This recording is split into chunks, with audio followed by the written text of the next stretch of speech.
Many people say that they want to write a book, yet 9 out of every 10 people who start writing a book never finish it, leaving one of their biggest dreams unfulfilled. So, what is it about the 1 in 10 people who do finish writing their book? What do they have, and what drives them to complete their books, their plays, and their songs? Welcome to the Editor's Desk, where we explore their writing experiences, their motivations, and their struggles. And now, here are your hosts, author, writing coach, and self-publishing guide, Lynn Everard, and author, Louise Gomez.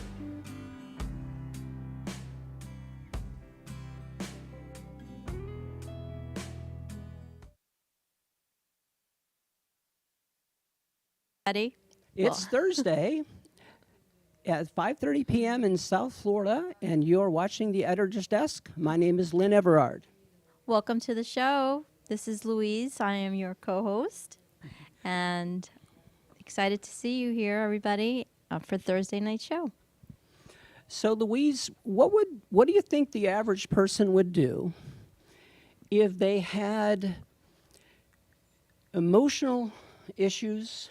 Okay. If they had family issues, and if they were dealing with not 1, not 2, but 3 health issues all at the same time? Yeah, I mean, the average person's probably going to fall into a depression, or, I mean, we've seen it. The rate of depression post-COVID or during COVID has just gradually increased. So it's not a good combination. No. Really not. Now, if you were our guest this evening, you would have dealt with all of it and then written a book to tell your story. Yes. And not only tell your story, but tell other people how you did it so that they could borrow from your experience. Yeah, it was such an amazing book. I thoroughly enjoyed this transformation in Metamorphosis. Not only did she do the cover, and she's a spectacular artist, overcomer, because our guest, Monica Ramirez, right here in South Florida, she basically is a neurolinguistic programmer. She does neurolinguistic NLP, BQH and hypnotherapy, life coach, Reiki master, channeler, and Akashic record reader, and past life regressionist. I mean, she went the full gamut from being ill to completely taking control of her health and her situation. So I'm excited to get her on and to ask her so she can share with everybody how she did that, because her unique ability to do that transformation and metamorphosis is a great example for others who are clinging right now and maybe don't know if they're going to be able to make it, because there's a lot right now that are. So Absolutely. So let's bring her on. yeah. And look at that cover. Beautiful cover. Welcome to the show, Monica. Thank you for joining us. Oh, thank you so much for inviting me to be part of your show, and you guys too. Thank you so much. Absolutely. I completely enjoyed this book. I read it in two nights. I was done. And first of all, the cover. I mean, this artwork is absolutely amazing. And we're going to get more into that a little bit later, because I know you have some amazing art classes that you teach as well. But can you share with us, Monica? I mean, I read your story, and you grew up in a family that maybe you didn't have a fighting chance. Maybe you can share a little bit about your background and your story, and then we can take it from there. Sure. Well, as many families, unfortunately, we grow up in narcissist families because the society actually teaches that was the norm. That was fine. But the kids try to not just to see them, but not to hear them. And that was the norm in our society then. So many of us actually we grew up in that kind of families, and I was no exception. So learning to overcome your fears, to start believing in yourself, that was the norm in our times. That that was not, people do not talk about emotions. They talk about successes, or else they will hide. So Mm-hmm. that was the case in my family when I was growing up. You never talk about your successes. Growing up in a narcissist family, you have more of those kind of issues because they're always going to be seeing you. In my case, I was one the scapegoat. So I did, and I for me that became the norm, that putting down people and things like that. When I came to understand that, I would never felt comfortable with me or my family, and trying just to not trying to fit in with a family that is not going to be supportive. Of Mm-hmm. course, it's going to bring a bunch of problems in your choices that you do in your life, and that's what it took me to get sick and Yeah. to make many wrong choices. Yeah, and maybe one of those choices was getting married to. I know you talked about your first marriage and that you went through a lot with that. You want to maybe share a little bit about that as well? But in all my marriages that I chose, I had a story about, let's say, the last one was the best one because I was starting to believe in myself and loving myself. Because Mm. I did not believe in myself and not love myself, how I was gonna think that I worth it or I deserve better. So Mm-hmm. my first marriage, yes, I did not knew that he was bisexual, and so that was the first hit. The second one, he was a womanizer, Mm. and that was very tough to live with. But the Mm-hmm. third one is the one that it was my best teacher, because in that one, it was the one that it was beating me. Mm. Sorry. Every time that I spoke about that I was depressed or sad because I could not be happy, obviously, it took me more beating. So I learned to hide that. Mm. I learned when people tell me, "How are you doing?" Like everybody asks in the Right. street, "Oh, how are you doing?" And everybody answer, "Oh, doing great," when they're not. Mm-hmm. And many of us really are not having it happy. But people learn to hide, and that becomes an emotional state and Yes. thoughts and so forth, and that's what it can get you sick. You know, Lynn, did you notice how she said my last marriage was my best teacher? So we can see that she went from victim to overcomer to taking control of her situation, right? Because she said he Yeah, was her best teacher. right. And I think that's such a healthy way to look at things, Mm-hmm. right? That we understand that we're here to learn Right. and that everybody that shows up can be our teacher if we're willing to learn the lesson, right? And Yes. if we don't learn the lesson, there's this amazing thing that happens where the lesson keeps showing up until we learn it. Yes, something that I teach my students is don't try to Yes. hide your emotions or your thoughts, because they're going to be showing up until actually you deal with them.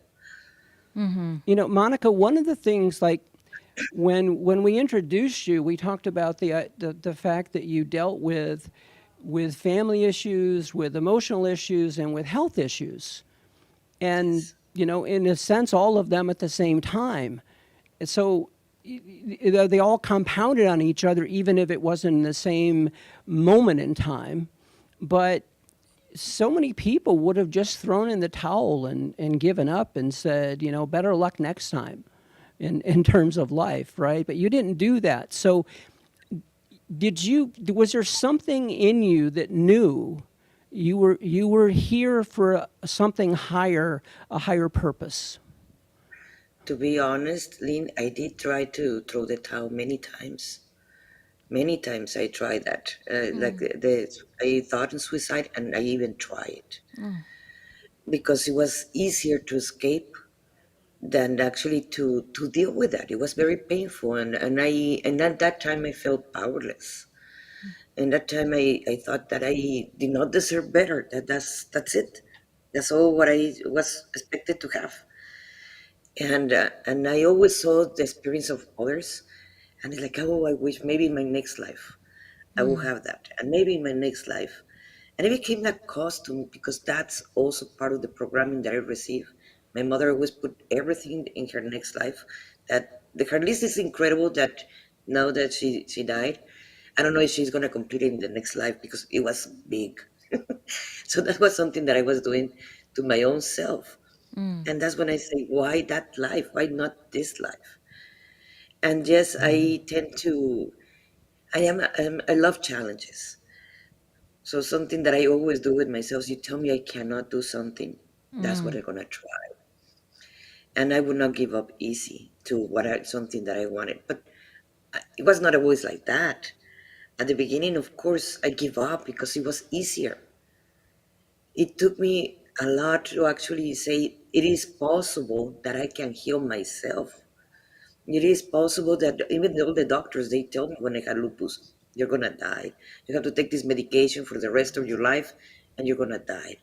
And your depression, the same thing. This pill is gonna save your life, and it was for a while.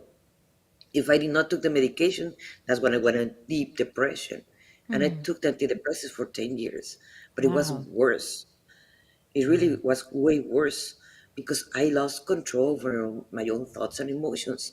That's something that they don't teach us at school how to do, but that's something that will save your life if you know how to do it.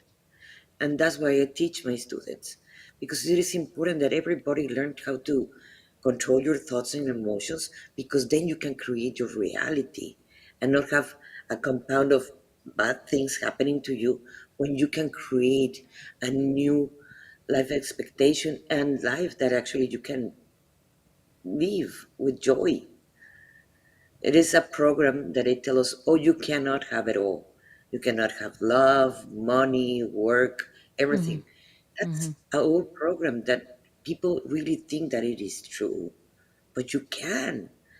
Our limitations is not the sky, like the book. It is actually our limitations is our beliefs that we cannot achieve it. Yeah, I mean, you overcame lupus, rheumatoid arthritis, depression. You had one thing compounded on top of the other. So for you to be able to get above that, that takes a special type of something that you have, that innate ability to be the metamorphosis, right? Like the cover of your book says, to just make that change. And there are people out there that are in the fight of their life right now as we speak. And so I feel that you're giving them hope. You're giving them the ability to believe, like, okay, if she did it, she had an abusive relationship, a dysfunctional childhood, all these illnesses, on medication. You're giving people hope to believe they can do that too. And so I'm so happy that you're on a mission to share your message with the world that if you can do it, they can change too. It's one step at a time. I mean, what was your first step that made you realize I can change my path? Like, do you remember that? Was it a defining moment? Yes, it was. And I believe we all have that one. And it's every time we get bored, bored of repeating the same mistakes, bored Mm-hmm. of getting up the next day and it's like, oh my gosh, I have to live all over this again. Mm-hmm. And that boredness, it is the one that actually is going to take you to transform your life. So I got bored of my life. Got bored of being sad. I got bored of being depressed and in pain. I got bored of not believing in myself. I got bored of that, and that's what it creates. Okay, I need to change, and how do I change? And you always, when you ask, help is gonna arrive. Teachers are Yes. gonna arrive. A book or something is gonna happen, but you have to ask for it. Mm. So she was ready to receive. Yeah. She was ready Yes, to receive. So when you're ready to receive, it's like a paradigm shift. You could see the world, the same world, but now you see other facets of it. Like, okay, I'm ready to receive. Maybe the right person came into your life, or the right teacher. I know you've done NLP certifications, all these different things. So I guess you started on that journey of self help. Is that right? yes. I had a school of metaphysics in Veracruz 30 years ago, Mm where I was teaching meditation and other spiritual stuff. hmm. Mm But when I came to United States, I tried to fit in, and that's where I got lost. And that's where the majority we get lost. That's why I call them that we have many awakenings. It's not only one. Sure. We go to many ones because I tried when every time we try to fit in or we're trying to please others, we get lost. We forget who we are, why we're here. And the moment we realize that, that's when we can shift it because it's gonna get us bored sooner or later.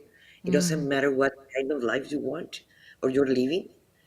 If you're not comfortable or happy, if you're not doing what is really passion you, it's gonna get you bored sooner or later. And you will try to look for that shift. Ask for help. I love that.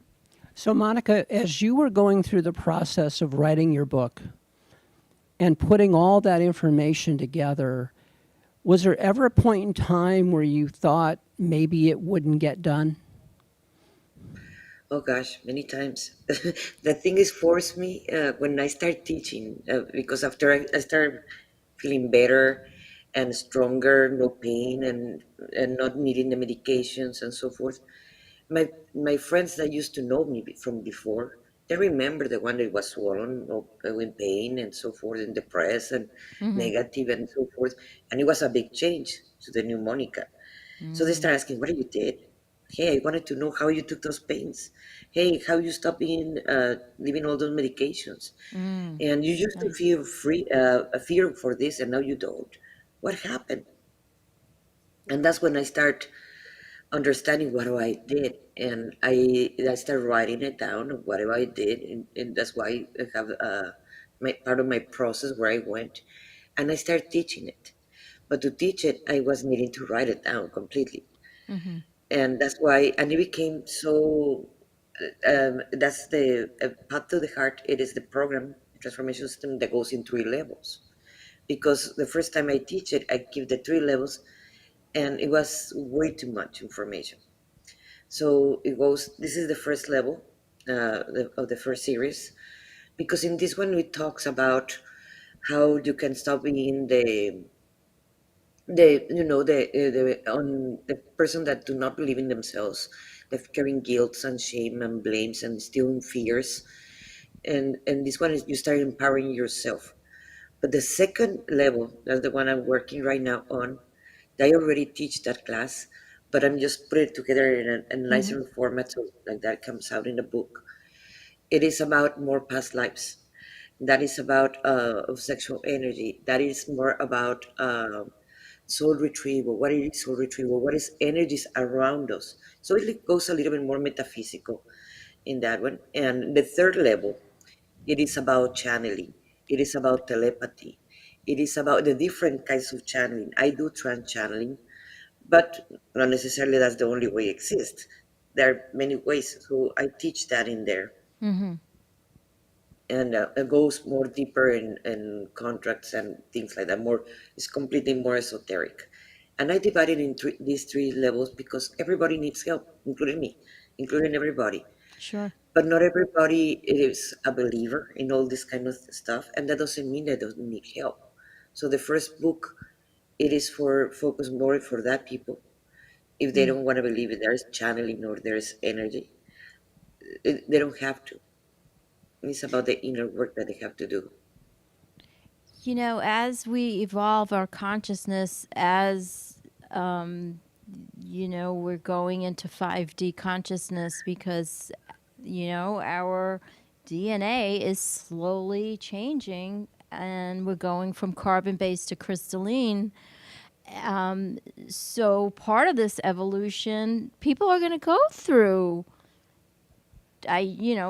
different experiences, different traumas or different things because we're evolving so quickly. And so you can definitely support a lot of these people who maybe they're not sure what's going on, and a lot of different things are coming up from childhood or from past lives or from God knows where, you know. So that's good that you have it broken down into 3 different courses so you can give it to them in kind of bite-sized pieces, which is Yeah. which is good. One of my favorite parts of your book, Monica, was the way that you handled the chakras. Yeah. because there was a lot of information, but it was also given in a very clear, very concise way. And so you didn't have to become an expert in it to gain value from it. You can say, oh, well, that's what this is, and then these are the kinds of things I might experience, and then these are the kinds of things I'll experience, or the things that can be affected, when I'm balanced in that chakra. So, is that something that you use in your work with your clients? Yes, actually, that's how I heal myself too. If I'm having fears in my stomach, it's going to show up as a gastritis or colitis or any Right. kind of problem you can have. So you work in the fear of the creation part. What are you creating? This is in your chakra, precisely where your stomach is, around there. Is it between the second and the third chakra? That is what power also you give to others and what fears you have. If you're having issues in any parts of your body, that's something that is showing you what parts you have to work with yourself in your emotional state, and that is going to help you for your healing process. So let's say that someone is watching right now and they maybe don't have all the exact things that were happening to you at the same time, but they're experiencing enough things that life is very, very difficult for them. What would be the one thing you could tell them that would give them hope, even to take one little step forward in being able to begin their transformation? What I would suggest all the time is learn to become the observer of your thoughts and emotions, because those are the ones showing you exactly where do you have to work with yourself. If something is triggering you, it is not the other person's fault in reality. They're just teachers that come to show you what you have to work, because the one that got triggered is the one that have to do the work. It's not the other person around. Right. So if you learn to observe that, your thoughts and emotions, that's where you don't need any coach or any teacher. Well, we always have blind spots. Sure. I take back what I said, because we're always going to have those blind spots. But you have the best teacher is inside of you if you learn how to observe yourself. I just read on a website, it said, I'll quote it, awaken the observer from within or something like that. I'm paraphrasing now, but and I love that because we all, like you said, we all get to be our own teacher. We all get to realize and be aware of that, right? And Yes. so that is the first step in moving in the right direction, awakening the observer, for sure. I love that. Yeah, it's even just recognizing the concept that you Yes. are both the participant and the observer, Yes. Yes. and that you can take whichever position you want. And once you're aware, like everything in life, we don't know what we don't know until we know it, That's right. Yep. right? And then we're able to use that new thing and say, oh wow, I never knew I could almost like look at myself as if I wasn't even in my body anymore, right? Or I could Yes. look at my behavior, I could look at my actions, I could look at my thoughts and say, not be so wrapped up in the idea that, well, that's me. Well, maybe that's just part of you. Or if we even observe what we say, oh, I can never do that. I will never will do that, or I will never stop loving, or whatever it is. Right. Why there become contracts in a way, energetically? Because in a way we are creating that reality because it's our beliefs that we can never do that, or we always will do that. When we are always changing, but if we observe ourselves, oh, I just said this, I can never fly. Right. Who knows? Maybe later on I will find a great machine and I'm going to be flying. I don't know what's going to happen. But saying I never, it stops us and makes us blocks and create contracts that later Yeah. on we don't know how to get rid of them.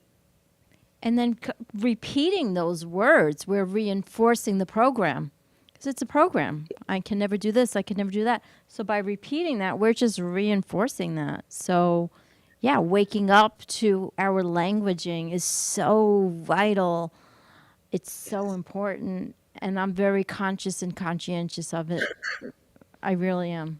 Well, it's really interesting because we don't necessarily recognize that we're repeating the same Yeah. things over and over again. Right. But if you've seen the same TV commercial over and over again, you're picking up what they're repeating to you over and over Yeah, again. it's a program. Right? So we It's a can get program. out of their program and get out of our program and then create a new program. Right, Monica? Yeah, something that I enjoy doing is guiding the meditation, going to the void, because in there you take all your identity, Yep. everything that you think that you are, a male or which race or what country or what do you know or how many diplomas or titles or whatever you have, and you remove that because you're not that. Mm-hmm. So you can create a new identity, the one that you really want to create. Who is the person that you really want to be? If just imagine what will happen if you don't have the limitations that you have. How it Yeah. can change your life and you can achieve whatever you want. Yes, Just imagine. I love that she had the affirmations in there. Yes. I loved how you had those positive affirmations because that's the reprogramming of our story. It's creating those new affirmations, those new phrases, those new beliefs. Yeah, so that was really good. And another thing I really loved, I have to tell you, was I know you're an artist, fabulous artist. I was so impressed how you teach blind people to overcome their belief that they can't paint, and you teach classes to the blind, and you have a student that now has her artwork showcased throughout the world. That is amazing. So impressive Yes, to me. I used to work, teach art classes to the National Federation of the Blind, the chapter of Rio Grande Mm-hmm. Valley, Texas, and I did it for several years. And that was one of the things when the first time they told me, "Oh, do you want to try this blindfolded? You can paint." It's like I've been painting for a long time, but let me try it. And I tried, and it wake up different kinds of sensibilities in me Wow. because I did not was not using my eyes. Right. So, and that's when I started working with them, and they still they know they taught me a lot. Like I remember a kid that was born blind, Mm-hmm. and when I told him, "Do you know what is blue?" He's like, "Yes, it feels cold." Wow. Red is always warm, and with that we start creating a palette for him. Depends on the emotions, not about the Mm. color. So that creates a different sensation that now what I teach it is how to paint your emotions, how to channel your emotions or channel your guides because they come in emotions. Even your guides comes in emotions. So how would you paint them? How would you feel them? Love that. Yeah, that's terrific. That's So amazing. as our time rapidly melts away here, Yeah. Monica, we want to give you an opportunity to share with our audience what kinds of things you might have coming up that they might be interested in. Oh yes, and in March 25 and 26, I'm having a symposium. I'm organizing with a friend a symposium of divine femininity, and it is for 2 days. We have 19 speakers, Nice. and they're going to be doing different kinds of ceremonies, and it is going to be online. So yes, I would like to invite everybody for it. Oh, that's terrific. And how can they reach you? Do you have a Yeah. website or Yes, I can yeah, send you guys the Yeah, link. we can post we it can on post the our website. Perfect. our page. Yeah. Yep. Yeah, Perfect. and I will send be us the sending. information on it, and we can post that as well. So as we get close to wrapping up here, we want to let you know that, and actually, Monica, our guest next week is someone you know, because our guest next week is Rosalind Fung. Oh And yes, Rosalind is going to be talking with people, authors and others, about, when you're an author, one of the things you've written the book, but then how do you communicate it? Well, one of the Sure. ways you do that is through speaking. Right. And so Rosalind is going to be one of our resources that we're going to share with authors to be able to help them craft their message and be able to be speakers so they can actually go out and talk about their books. Absolutely. I'm excited to have her next week. That's great. Absolutely. So Monica, we want to thank you for being on the show. Thank you so much for sharing. Thanks to everyone who watched this evening. Please join us next week. Yeah. And Thank you for tuning in, everybody. We'll see you next week. we will see you soon. Thank you. Great show. Even if you have never written a book, you are still an author. In fact, we all are. In every moment, each of us is writing our own unique story that we call our lives. Because many of us are, as in the lyrics of the Dan Hill song, Sometimes When We Touch, writers still trapped within our truth. If this is you, why not start writing your thoughts in a journal? It will help you get your truth on paper and could just be the start of your own book. And don't forget to join us here every week for the next edition of The Editor's Desk. Imagine rediscovering a past life. Now imagine finding the person you shared it with. And I just told all my friends, I'm like, you guys have to read this because I can't put it down. And I have not even gotten to the half of the book yet. We are Lynn Everard and Louise Gomez, and we are the authors of the book, The Reuniting of Two Past Lives and the Unveiling of the 12 Sacred Lessons. We invite you to purchase the book and discover the magic.